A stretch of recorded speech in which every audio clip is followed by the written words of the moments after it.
күнәләріне өкінгендер бақытты деп айтады ғой. Құдай оларды жұбататын болады деп.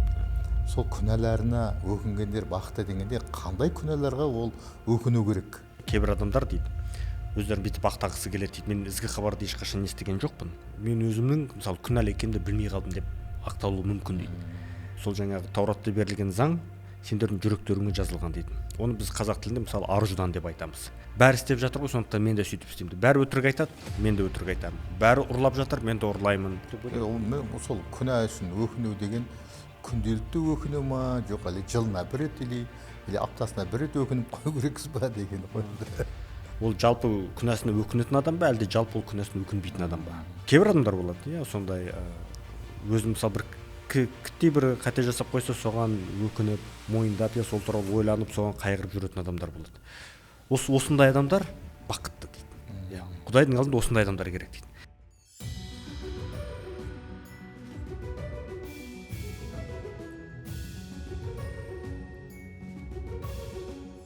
Армысыз бауырларым. Сіздерді көрген қуаныштымыз. Бүгін міне Талант мырзамен бүгін кездесуіміз бастадық келі кітап әңгімелермен. Бүгінгі тақырып өте күшті тақырып болады. Сенеміз. Талант мырза, қош келіпсіз. Рахмет. Қуаныштымыз сізді көргенімізге.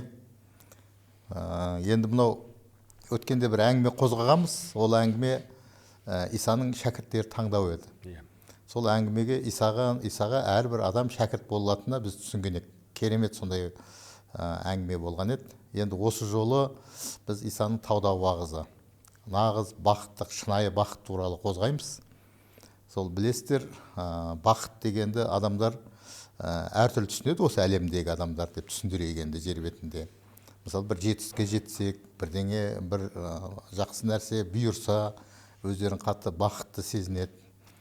Сондай жақсы көлік алса, жақсы үй алса, бақыт сезінеді, өздерін бақыттым деп ойлайды.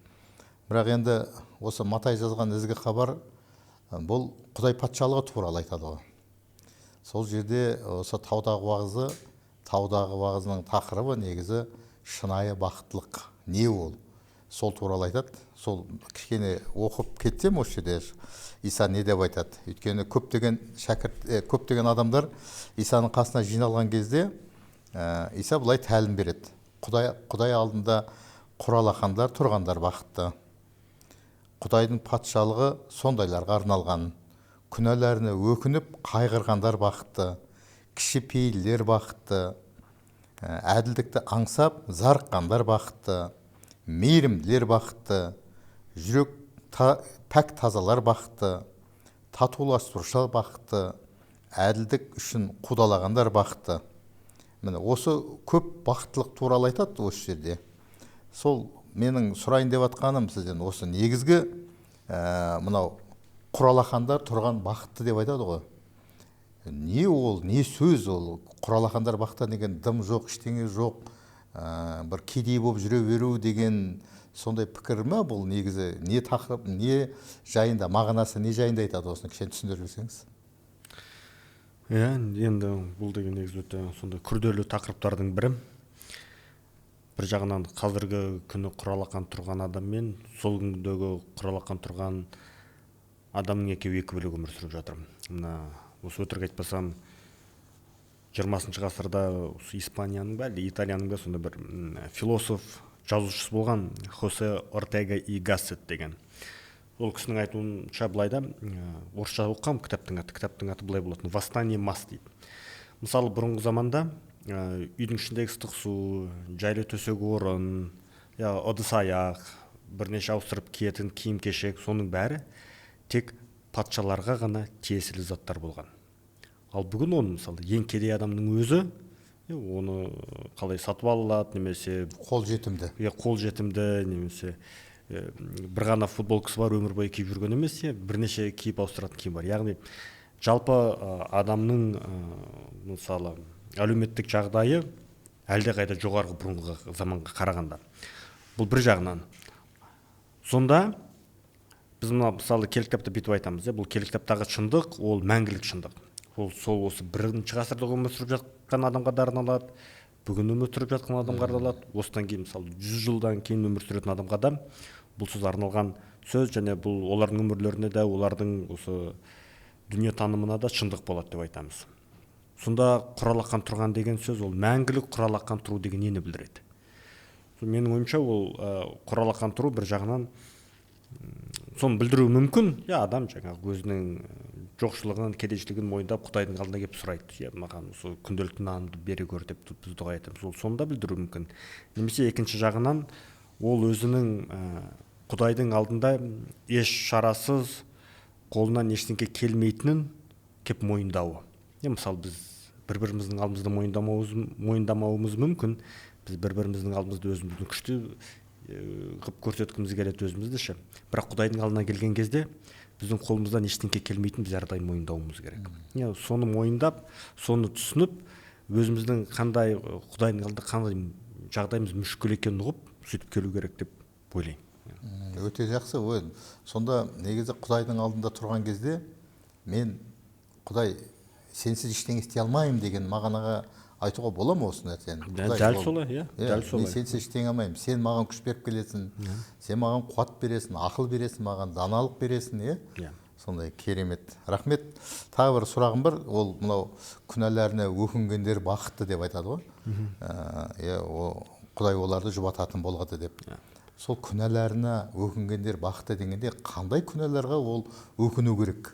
Не күнәләріне өкіну керек? Енді біз римдіктерге арналған хатта мынандай нәрсені оқимыз. Кейбір адамдар дейді, өздерін бүйтіп ақтағысы келеді дейді, мен ізгі хабарды ешқашан естіген жоқпын. Сондықтан мен өзімнің мысалы күнәлі екенімді білмей қалдым деп ақталуы мүмкін дейді. Бірақ сол жерде елші Паул бүйтіп жазады, сендердің сол жаңағы Тауратта берілген заң сендердің жүректеріңе жазылған дейді. Оны біз қазақ тілінде мысалы ар-ұждан деп айтамыз. Мысалы кейбір адамдар болады, өздерінің мысалы бүйтіп айтамыз ғой, бет терісі сондай қалың адам деп ше, өзінің істегенін ешқашан өкінбейтін, беті бүлк етпей өтірікті айта салатын, немесе сондай асқан қатыгездікпен біреуді өлтіре салатын, немесе біреуге сондай қастандық жасайтын адам, бірақ өзінің сол қате істеп тұрғанын біліп тұрса да, бірақ оған ешқашан өкінбей, соны ешқашан түсінбей, сондай сөйтіп әрекет ететін, сондай сөйтіп қалай істей беретін адамдар болады. Бірақ кейбір адамдар болады, сондай өзін мысалы бір кіттей бір қате жасап қойса, соған өкініп, өзінің әрдайым дұрыс емес істеген істеріне өкініп, өзінің дұрыс емес кеткен жерін, қате кеткен жерін әрдайым мойындап, сол туралы ойланып, соған қайғырып жүретін адамдар болады. Осындай адамдар бақытты дейді. Құдайдың алдында осындай адамдар керек дейді. Мысалы, тағы да мынандай жағдай болуы мүмкін, бәрі істеп жатыр ғой, сондықтан мен де сөйтіп істеймін. Бәрі өтірік айтады, мен де өтірік айтамын. Бәрі ұрлап жатыр, мен де ұрлаймын.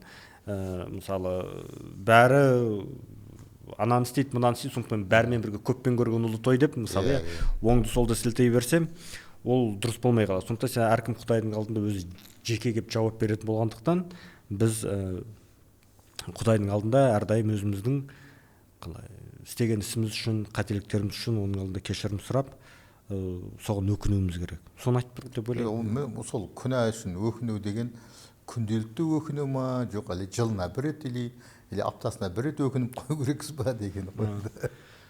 Ол менің ойымша, мысалы мен бір рет күнә жасасам, сол бір рет күнә жасағанға бір рет өкінем деген мағынада деп ойламаймын. Менің ойымша ол адамның жалпы жүрегінің тұрғаны қандай, оның жүрегі қандай адам.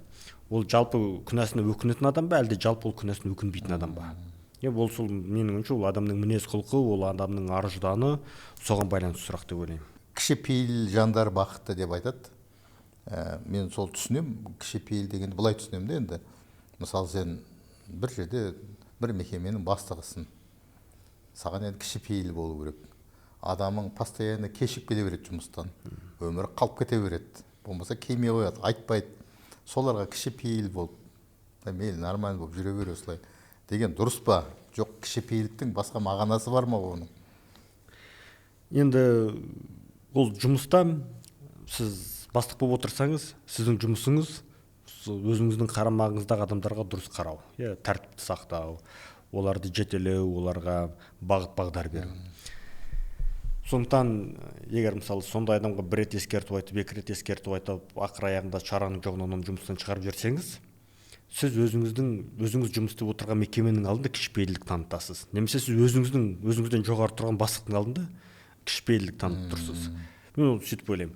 Енді ол тек кішіпейілдік қана емес қой, жаңағы сіз айтып отырған мысал, ол сонымен қатар жауапкершілік, сол тақырыпты да қозғайды. Ал жалпы кішіпейіл деген енді мысалы кейбір адамдар болады ғой, біз қоқиып қалғанша, мысалы әрбір сөзінде сен мысалы кекетіп, мұқатып, немесе өзін бір мен сезініп, менмендікпен сөйтіп бәріне жоғарыдан төмен қарап тұратын адамдар болады ғой кейде.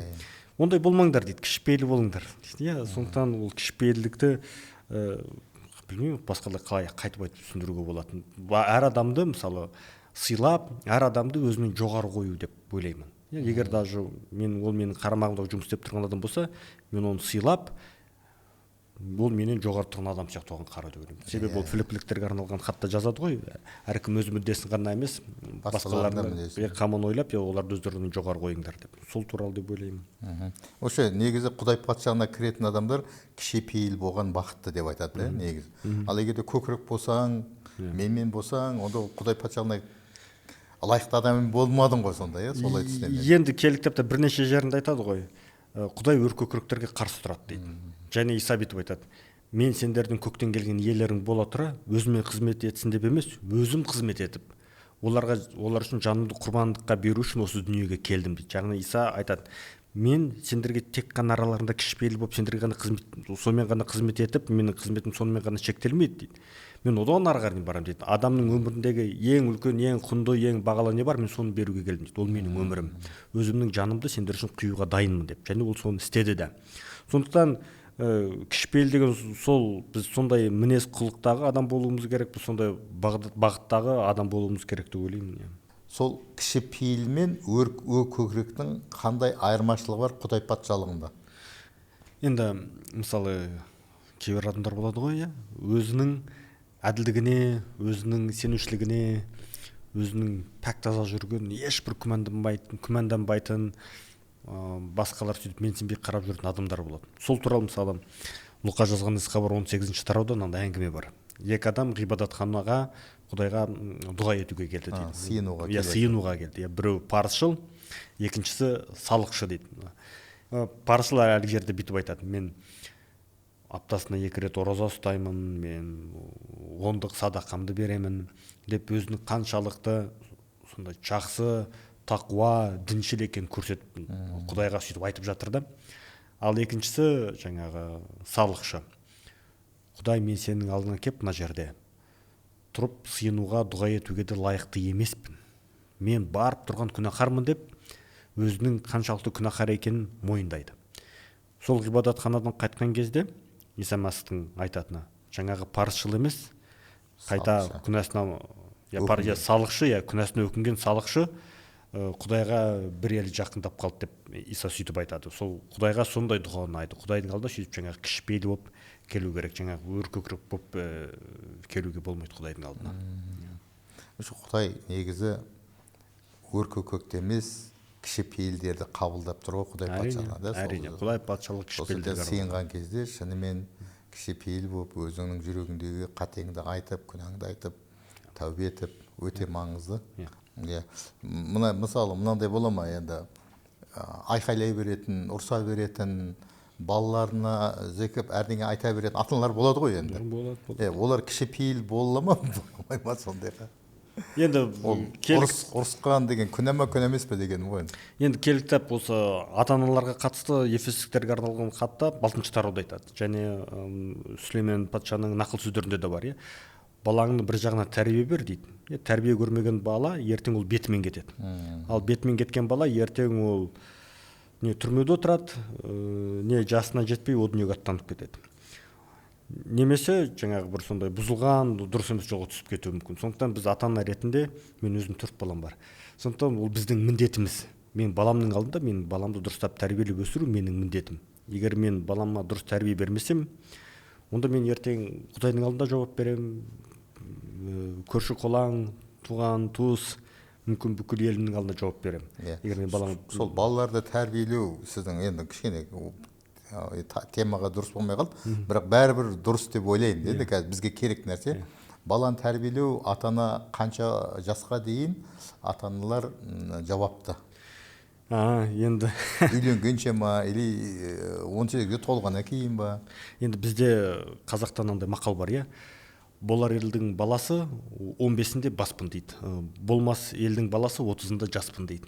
Мысалы, егер көп қой ондай жағдайлар, біз ең алғашқы подкасттардың бірінде де осы туралы сөйлескенбіз, жас 40-қа келсе де әлі әке шешесінің үйінен шықпай сонда тұрып жататын жағдайлар болады. Менің ойымша енді ол дұрыс емес сияқты.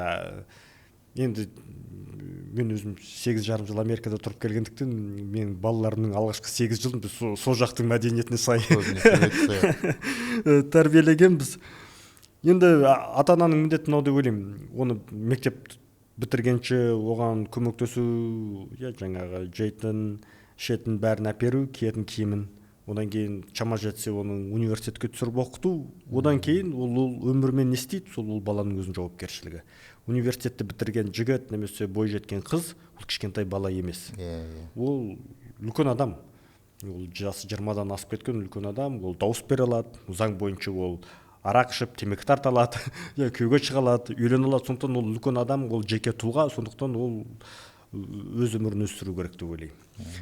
Менің ойымша енді білмеймін ғой, енді бұл әртүрлі социологтар сөйтіп 21 жас дейді, кейбіреулер 18 жас дейді, сол дұрыс деп ойлаймын. Сол жаңа мына жерде тағы да айтады, рахмет, тағы айтады, әділдікті аңсап зарыққандар бақытты, мейірімділер бақытты дейді. Егер де біз сол мейірімділікке, әділдікке тәрбиелесек, осы әлемде өмір сүре ала ма, қалай ойлайсыз? Қазір мейірімділер өте аз сияқты да, енді әлділер де аз сияқты.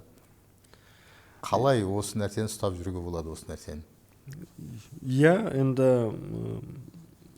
дұрысқа бір жағынан жан сақтау керек, екінші жағынан әділ және мейірімді өмір сүру керек. Сондықтан ол әркім өзінен бастаса, сонда біз сондай қоғам құрамыз. Жақсы қоғам болады. Жақсы қоғам болады. Мысалы, егер әркім өз жасаған, өз төгіп тастаған нәрсені жуып тазалап отырса, Алматы тап-таза болар еді. Жарайды, Алматыны айтпай ақ қойықшы, өзіміздің үйімізде. Мысалы, менің үйімде 6 адам тұрамыз. 4 балам бар, әйелім, өзім. Егер әрқайсымыз өзіміз бүлдірген немесе алып бір нәрсені қойған нәрсені жинастырып жүрсек артымыздан, біздің үйде ешқашан генеральный уборка жасау керек емес болар еді. Бірақ олай емес қой. Олай емес. Сондықтан шама жеткенше, қолдан келгенше әрдайым әділ әрі мейірімді болуға тырысу керек деп ойлаймын. Кемінде. Сол мейірімді болу дегеннің негізгі мағынасы не Құдай патшалығындағы? Енді мейірімді болу деген менің ойымша ең бірінші орында мына жерде әділдік және екінші жағынан мейірімділік, екеуінің арасында сондай біткен бір конфликт бар сияқты. Енді Құдай бізге осы бір жағынан әділ және екінші жағынан қалай мейірімдікті Құдайдың өзі көрсетті. Бір жағынан Құдай біздің күнәміз үшін, күнәнің құны өлім, күнәнің құны қан деп жазылған ғой керектепте, ол соны өзі төлеп өтеді. Айқышта. Бірақ оны бізге төлеткен жоқ, оның құнын ол өзі өтеді. Сондықтан осылайша ол бір жағынан әділдікті де сақтады, екінші жағынан өзінің асқан мейірімділігін көрсетті. Бізге де солай болу керек деп ойлаймын. Бірақ екінші жағынан мына нәрседен абай болу керек. Мысалы, әсіресе жаңағы бала тәрбиесі туралы айттық қой. Егер мен баламның жасаған, істеген қателіктерін әрдайым мен оны жауып отырсам, онда анау ешқашан жауапкершілікке үйренбейді. Дұрыс. Сондықтан ол өзінің істегендерінің артынан бір салдар болатын түсіну керек. Қолмен істегенді мойынмен көтертуге үйрету керек баланы. Жақсы. Мынау жүректері тәк тазалар бақытты деп айтады ғой. Олар Құдайды көретін болады. Сол жүректі пәк таза қалай ұстау болады оны? Енді егер біз өзіміз отырып, ешкімге айтпай, өз-өзімізбен жеке отырып сөйлесек, ешкімнің жүрегі пәк таза деп ойламаймын. Келік кітапта жазылған ғой, Нұх пайғамбардың кезінде осы әлемде үлкен топан су болады. Сол топан суды Құдай не үшін жасайды? Себебі адамдар сондай азғындыққа салынып, қатты күнәға батқандықтан Құдай айтады, мына адамзаттан пайда жоқ, бұлардың бәрін көзін құртып, мен адамзатты жаңа ұрпақ керек деп. Бірақ бұлардың арасынан мен сол біреуін таңдаймын деп сол Нух пайғамбардың отбасын таңдайды да бүкіл әлемді құртады да тек сол Нух пайғамбардың ғана отбасын сақтап қалады. Хам, Шам, Яфше. Үшеуін және сосын үш келіні. Сөйтіп бүкіл әлем құриды, және Нух пайғамбар сол кемеден шыққаннан кейін құрбандық шалады ғой. Сол кезде Құдай айтады, адам баласы кішкентай кезінен бастап жүрегі күнәға бейім дейді. Кішкентай бала, тіпті біз кішкентай баланың жүріс тұрысынан оның жүрегінің сонда аса пәк таза емес екенін көреміз. Туылған баланың. Сөйлей бастаған енді жаңа туған баланың мінез құлқын айту қиын ғой. Мысалы менің өзімнің 3 жастағы қызым бар, 1 жастағы қызым бар, 1 жастағысын білмеймін. Мысалы 3 жастағы. Сол істеме десең әдейілеп тұрып істейді. Енді ол жүрек пәк таза адам ба? Сол үшін бізге Иса Мәсіх керек, ол сол себептен мен ойлаймын, бұл жүрек тазалы бақытты деген сөз, бұл келе жазбаны оқып, өзің жүрегіңде тексеруге болатын сияқты осы жерде, сондай бір әрдайым келі кітапты оқып, енді біз біреуді өзгерте алмаймыз ғой. Мысалы, бүкіл Қазақстанды өзгерте алмайсың, бір өзімізді өзгертуге болатын сияқты осы жерде. Мен түсінгенім бойынша, өйткені жүректері пәк тазалар бақытты. Қалай бақытты боламыз? Ол Құдайдың сөзін оқып, жүректі тексеруге болады. Айна сияқты. Құдайдың сөзі өзің жүрегін тексеретін айна сияқты. Солай түсінемін мен. Сосын жаңағы айтады, татуластырушылар бақытты деп. Татуластырушылар дегенде түсінген кезде, ол немен татуластырыр, кіммен татуластырушылар? Енді ол татуластырушылар әрдайым жақсы адамдар ғой. Әрдайым дұрыс адамдар. Олар тыныштықты, бейбітшілікті қалайтын адамдар. Мысалы, біреудің арасына от салып ұрыстырушы болады. Оның антонимі ше, татуластырушының антонимі. Біреуді біреуге айдап салып, бірді бірге соғыстырып, сөйтіп ұрыстырушы емес, соғыстырушы емес, татуластырушы болу керек. Мысалы, егер тараптар бір-бірін түсінбей конфликт болып жатса, мысалы, сіз сырттан қарап тұрып, ал мынаның айтып тұрғаны мынау, ананың түсініп тұрғаны мүлдем бөлек нәрсе деп, соны екеуіне де айтып түсіндіріп, екеуін бір мәмілеге келтіріп, сөйтсе, онда ол әрине ол татуластырушы деген ол жақсы нәрсе. Екінші жағынан оны былай да түсінуге болады. Кейде адам мен Құдайдың арасындағы қарым-қатынасқа да біз кейде татуластырушы ретінде әрекет ете аламыз. Кейде мысалы, адамға сенің істеп тұрғаның қате деп, дұрыс емес деп оны күнә жасап тұрған, ол егер өзі білмей күнә жасап тұрса, біз оған айтуымыз керек. Сен күнә жасап тұрсың, андағын Құдайға немесе осы келі кітапқа, Құдайға ұнамайды, келі кітаптың іліміне сай емес деп айтсақ, бәлкім ол өзінің істегенін түсініп, сосын Құдайдың алдында кешірім сұрап, былайша айтқанда сол Құдаймен татуласады деп айтса да болады.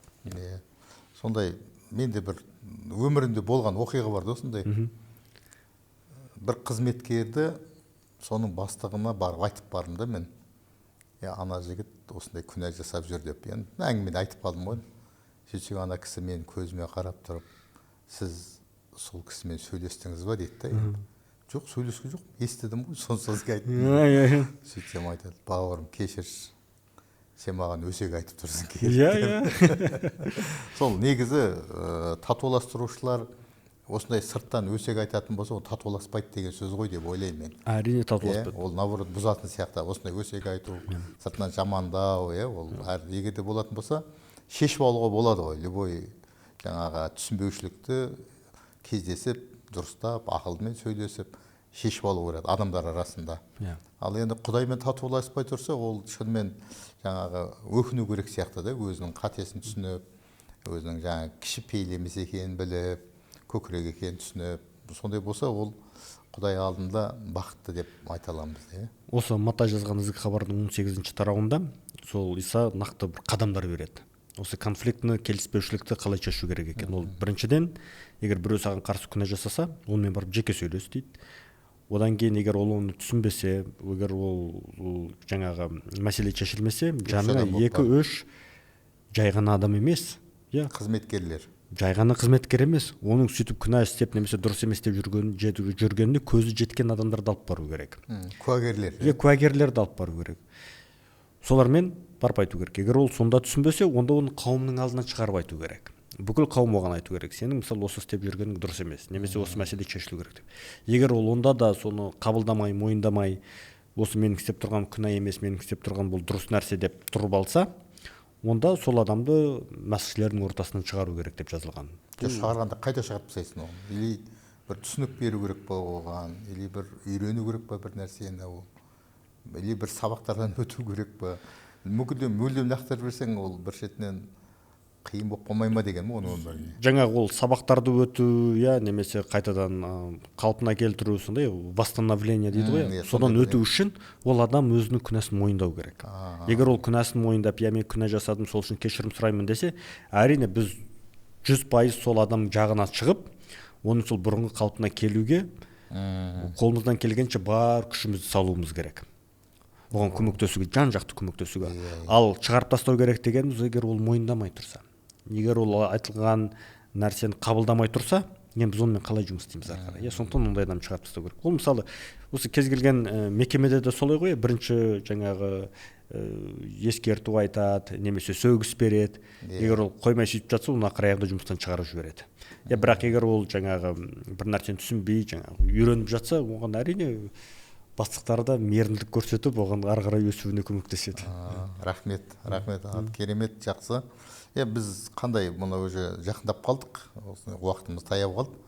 Сонымен мынау нағыз бақыттылық Құдай патшалығында не екенін кішкене түсіндік осы келе жазбадан. Қандай керемет, ол жаңағы құралақандар тұрған бақытты. Олар мен түсінгенім, Құдайды түсінбейтін адамдар, әлі білмейтін адамдар сияқты. Мен сондай адамдар бақытты деп. Мүмкін олар біледі, мүмкін әлі көп нәрсені ашамайтын, білмейтін адамдар. Өйткені Иса келді ғой, анау көпшілікті көрді, олар бағушы жоқ адам сияқтарда тұрды сол жерде. Именно халыққа қарап осындай сөз айтқан сияқты да.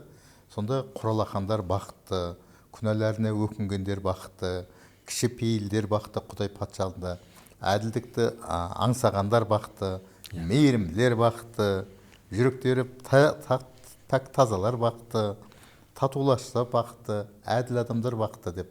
Сол патшалықты тура Құдай патшалығына жаңағы лайықты адамдарды келтірген сияқты осы мінезде. Мен ойлаймын, біздің енді еліміз, халқымыз осы Құдай патшалығына лайықты адамдар болып өсе берсін, кеңейе берсін. Өйткені біздің елімізге керек осындай мейірімді, татуластырушы адамдар өте көп болған дұрыс. Сол себептен рахмет, өте жақсы отырдық. Керемет, Құдай жарылқап бата берсін. Көңіл бөлгеніңізге рахмет, уақыт бөлгеніңізге рахмет, қуаныштымыз. Рахмет.